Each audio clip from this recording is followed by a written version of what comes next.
Good morning. In today's class, we are going to see about representation of binary trees in memory. And one more topic is tree traversal. First, we will focus on representation of binary trees in memory. So when you want to represent binary trees in the memory of a computer, you have two different ways of implementing that. One way is known as array-based implementation, and the another is linked list-based implementation. When you go for array-based implementation, in that we are going to implement with the help of one-dimensional array. And in case of linked list based implementation, we will be implementing the binary trees with the help of doubly linked list. The reason for going for doubly linked list is every binary tree node will have two children at the maximum. So we need two links to point to the two children. For that, we are using doubly linked list. Now let us focus on the array-based implementation of the binary tree. So in case of array-based implementation, if you assume that a node in a binary tree is stored at the index I, then it will have two children. One is the left child, another is the right child. If the node is stored at the index I, its left child will be stored at the index 2 into I plus 1. And the right child will be stored at the index 2 into I plus 2. This is a formula. You have to remember this. And we have this formula only for C programming, not only for C programming, for all the programming languages, wherever array index starts with 0, you can apply the formula. If the array index starts with 1, the formula is different. But now, since our syllabus is confined to C programming, we are stopping with this. If a node is stored at the index I, left child will be stored at the index 2i plus 1 and right child will be stored at the index 2i plus 2. And suppose if the index of a particular node is given as I, and if you are asked to find the index of the parent, you can calculate that by means of the formula I minus 1 divided by 2 to the floor. What is the meaning of floor is, if I is 10, 10 minus 1 will be 9, 9 by 2 will be 4.5. Since it is floor, you have to take the index as 4 only. Just truncate the decimal part. So these are the two formulas to find out the index of the children as well as the index of a parent of a particular node. And in C programming, since our array index starts with 0, we have the root node which is stored at the index 0. Always the root node will be stored at the index 0 in case of array-based representation. Now, let us consider one example. A particular tree is given to you. You have to represent this tree in the memory using array-based representation. So first, you should know how much memory will be allocated to this particular tree at the maximum. Maximum in the sense, if all the nodes are having two children. Since we assume the binary tree, we are taking that all the nodes are having two children. So that is a maximum case. If that is the case, how much memory will be required to store the array? So store the tree in the memory. If you consider this, the total levels in the tree are actually 3 levels, but we will represent the level as level 0, level 1 and level 2. L represent the highest level number, that is 2 here. So here, number of levels is actually 3. Here, what I mean is not actually number of levels, highest number level, it is 2. And if highest level number is given to you, you have to find the maximum number of nodes in that. This formula we have seen in the yesterday's class. The maximum number of nodes in the binary tree will be 2 power maximum level number plus 1 minus 1. So here maximum level number is 2. So 2 power 3 minus 1, it is 8 minus 1, which is equal to 7. So at the maximum, a binary tree with level number, maximum level number as 2 will have totally 7 nodes in it. So for that particular binary tree, we have to allocate an array which is having maximum of 7 memory locations. Actually, not exactly 7 memory locations. Memory locations required for storing 7 elements. If every element is going to occupy 4 bytes, you have to allocate 4 multiplied by 7. If every element is going to occupy 1 byte, as in case of a character, you have to allocate 1 multiplied by 7, which is equal to 7. So now I am assuming that we are allocating memory for 7 elements at the maximum because this tree is having maximum level number as 2. And all the index are represented as 0 to 6 since we have 7 elements. So if you see here, I have an array which is having the index as 0 to 6. And while creating the array, I am creating as A of 7. And now, let us see how the elements will be stored in the memory. First, As I already told you, the root node will be stored at the index 0. So here root node is A will be stored at the index 0. Now, this root node is having two children now. One is the left child, another is the right child. And as I already told you in the formula, if a node is stored at the index I, its left child will be stored at the index 2 into I plus 1. And right child will be stored at the index 2 into I plus 2. Here I is 0. So 2 into I plus 1 is 2 into 0 plus 1, which is 1. So the left child of this node will be stored at the index 1. So whatever is written here, this is the index. And right child will be stored at the index 2 into I plus 2. So I is 0, 2 into I will be 0, plus 2 will be 2. So the right child is stored at the index 2. So in this tree, I have stored A at the index 0, B and C will be stored at the indices 1 and 2 respectively. So if you see here, I have stored B and C in the indices 1 and 2. Now let us see where this D will be stored. So you have to see the index of the parent. Parent B is stored at the index 1. So use the formula 2 into I plus 1 because this is a left child. So 2 into 1 plus 1 will be 3. So D will be stored at the index 3. And the right child E will be stored at the index 2 into I plus 2. That is 2 into 1 plus 2 will be 4. So E will be stored at the index 4. Similarly, for the node C, its children will be stored at the indices 2 into 2 plus 1 and then 2 into 2 plus 2 respectively. So they are nothing but 5 and 6. So F is a left child, it is stored at the index 5, and then G is a right child, it is stored at the index 6. So this is a way how you can represent the tree in the memory. Now, when you see this, you will feel that array-based implementation is the best, but that is not the case. We will see why it is not best with the help of the next diagram. So in this diagram, whatever memory location you have allocated, all the memory locations are occupied. The reason is, in this tree, every node is having two children at the maximum. All the children are allocated in this tree. That's why we are not wasting any of the memory locations. Now let us see one more example. Here you will see that some memory is wasted. So now I want to represent this particular tree in the memory. Again, the same formula you will be using. It is same as the previous diagram, only I have removed the last node. When I remove the last node, that is I have removed the right child of the node C. So in that case, the memory allocated for that node will not be used. So the index 6 is allocated for that particular node. So in this diagram, if you see, index 6 is free. Actually, it may contain some garbage value if you don't initialize. Now I am assuming that that memory is free. Why it is free is that particular node C is not having any children. So now in this diagram, I am wasting only one memory location. That is memory location for one element. So now also we will feel that, okay, it's again a better method only. But now let us see where we have the actual disadvantage. Now let us see the memory representation of this particular tree. What is the name of this particular tree is? It is a skewed tree.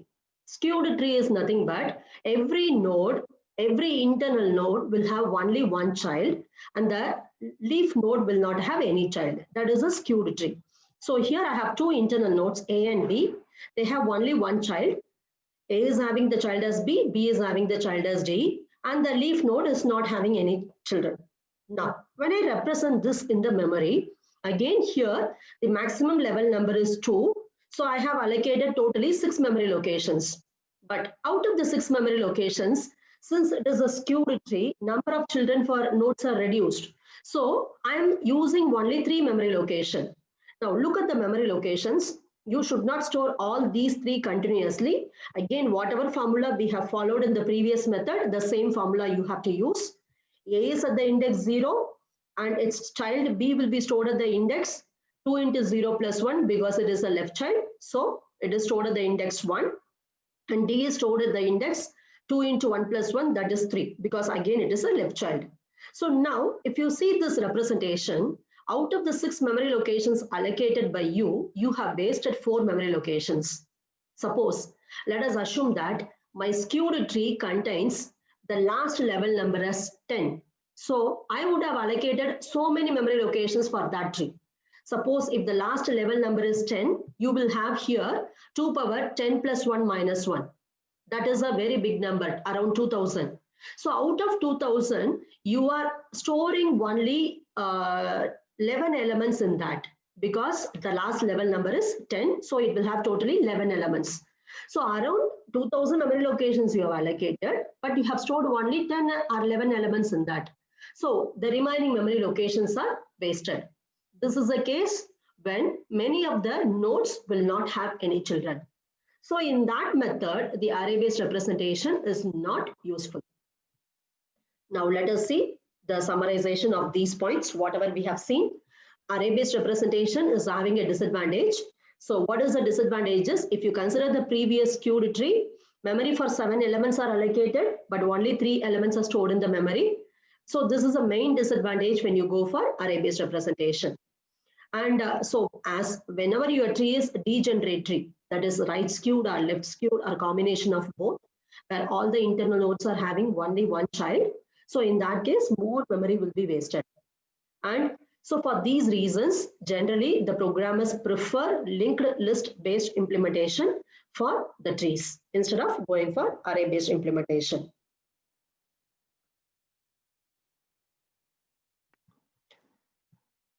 Okay, so now one more example we will see. Previously, I gave you the tree. I asked you to construct the array representation. Now we will go for the reverse. That is, array-based representation will be given to you. You have to construct the binary tree. So now this is the representation given to you. The second box is the array-based representation. First box I have drawn to just represent the index of the array. So here, this is the array-based representation.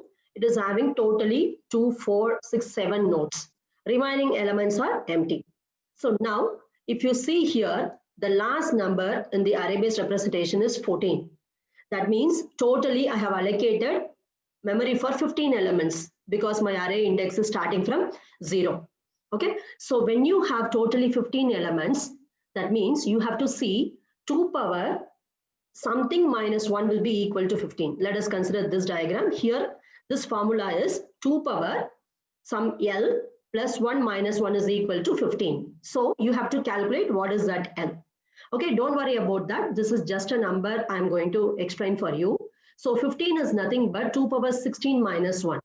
So 16 is 2 power 4. So 2 power 4 is nothing but 2 power 3 plus 1. So the last level will be 3, level 3. So here we have level 2, but for that particular example, we will have level 3.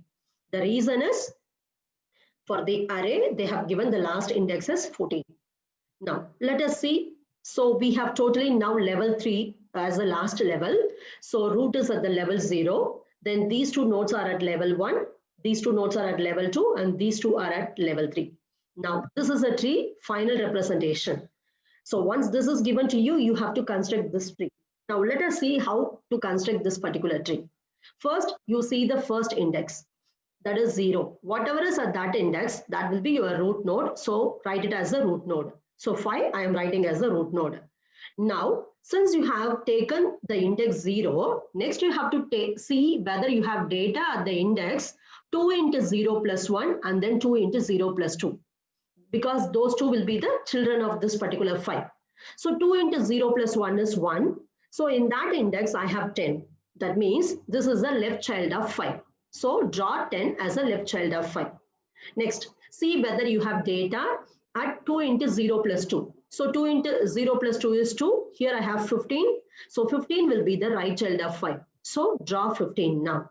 So at this point of time, I have drawn these two nodes as the children of 5. Next, since you have drawn one element at 1 and then 2, that is nothing but 10 and 15. Next, you have to see the children of 10 and 15. So let us first focus on 10 because that is the left child. So left child will be stored in the lowest memory location. So we are going to now see the children of 10. 10 is stored at the index 1. So the two children of 10 will be stored at the indices 2 into 1 plus 1 and then 2 into 1 plus 2. So they will be stored at the index 3 and then 4 if they are present. We don't know whether it will have both the children or not. So you have to go and see the indices 3 and 4. Now at the index 3 I have 90. At the index 4 I don't have anything. That means 90 is the left child of this particular node and it does not have any right child because that is empty.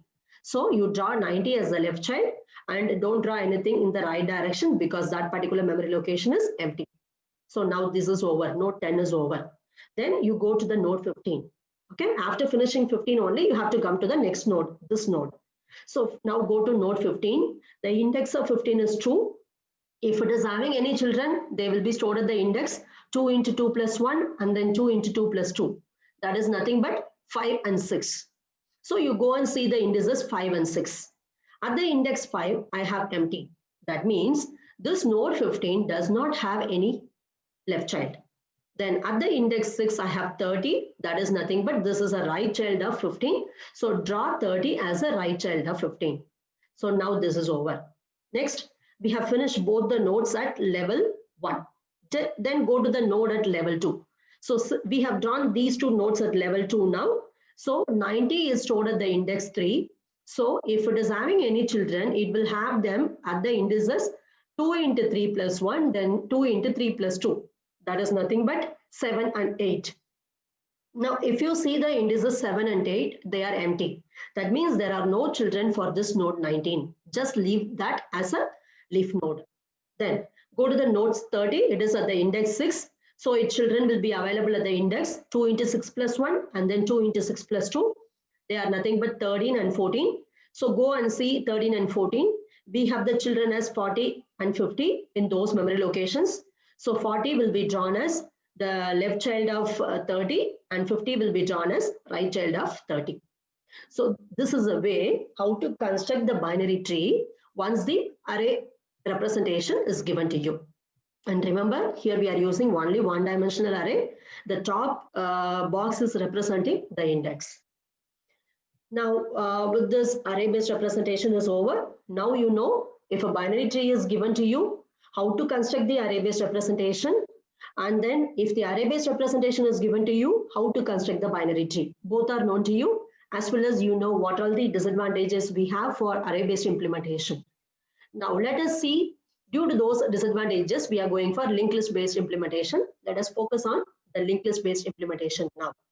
So in our course, we are going to see only the linked list based implementation. Right. So now coming to the linked list based representation of the binary tree. To represent the binary tree, we have to use doubly linked list as it is going to have 2 children at the maximum. And every node in the binary tree contains 3 parts. The first part is pointer to the left child. So this is a pointer to the left child, then it has the data part and then pointer to the right child. So it is having totally 3 elements. And remember, when you are even writing your program, first write the pointer to the left child, then the data, and then pointer to the right child. So we will say, if you have first left child, then data, and then right child, this is called as in order. In order is nothing but this node is having 3 elements. You have to write all the 3 elements in the order starting from left to right. So first you are writing left child, that is here, and then you are writing data, and then you are writing your right child. This is called as in order. Right. So now we have seen the 3 fields of a node in a doubly linked list. Let us construct the linked list based representation of the binary tree. So here the binary tree is given to you. For that, we are going to see how the linked list representation will be. So first we have the root node A. So that will be the node which is going to have the pointer to all the children of your tree. So first root node A value is stored in the data field, and then in the left and the right field, we are going to store the starting address of the nodes B and C, right? So here the node B is stored at the address 200. So in the left part, left pointer of the root node, I am going to store 200. Similarly, node C is a right child, which is stored at the address 300. So in the right child part, I am going to store 300. So now this is over. And then if you focus on the node B, it is having 2 children, D and E. So first we will allocate memory for these 2 children by malloc function. So whatever address is written by that particular function, we will be storing here. So if I assume that the node D is stored at the address 400, in the left part of the node B will be storing 400, and then in the right pointer part will be storing the address of E. If it is 500, then that will be stored. Now, if you focus on the remaining part of the tree, for node C, we don't have any children. Therefore, you have to store null value in left pointer as well as in the right pointer.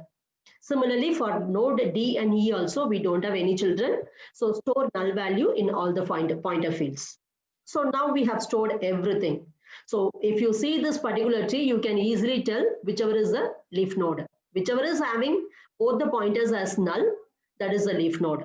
Okay, this is a constraint for checking the leaf node. If both the pointers are null, that means the node is a leaf node. If any one of the pointer is null, it means it is not a leaf node.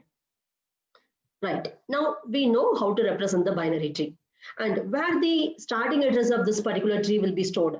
Always in linked list program, we have seen that whatever is the data structure, the starting address of that data structure you will store in a pointer variable. Now here, the starting address of this data structure is nothing but address of A. If I assume that node A is stored at the address 100, that 100 will be stored at the pointer called root. We will declare a pointer called root for all the trees. In that pointer, you are going to store the address of the root node, which is nothing but address of the node A. That is 100. I have not represented here. Let us assume it is 100. So root pointer will have the address of the root node, that is 100. So this is the linked list based representation of binary tree. Now let us see how to write the structure for creating that particular node. When we are doing with our program, we need to create the structure for the binary tree. So when you create the structure, first write the keyword struct, followed by what is the name you are going to give to this particular structure. It is a binary tree. And then you declare all the members of the structure one by one. As I already told you, we have 3 members in a node in a binary tree. So those 3 members are left is a pointer. So I'm writing star left. Then after that, we have a data field. This data field is going to store your actual key value. It can be any primitive data type like integer, float, character, double, and so on. Okay, so I am writing here int data. Then after that, I need to declare the right pointer. So I am declaring star right. And both these pointers are nothing but pointer to a node of the same data structure. So I am writing now struct binary tree as a type of the pointer in both the cases. And we have a special name for this, which I already told in the linked list. It is called a self-referential structure. So what is the meaning of self-referential structure is, if a structure is having one of the field as a pointer to the same type, then it is called a self-referential structure. So here also you have to create self-referential structure only. And after that, to make our job easy in the program, we are going to use a type def and we are going to give a new name to our data type. So I'm going to write type def struct binary tree. The data type is here. I'm going to give a new type as node. After that, I need to create a root node. It is similar to the head node in the single linked list or double linked list. So we are going to write star root. It is nothing but a pointer which will contain the starting address of your root node. So in the previous example, I told that root node is stored at the address 100. So in this pointer, once you create the tree, you will store the address 100. If initially the tree will be empty, so you have to store null. It is going to indicate that the pointer is not going to point to anything. And the type of this pointer is, again, it is a pointer to a node of a tree. So we are writing the data type as node. So this is a way how you have to create a structure for representing the binary tree.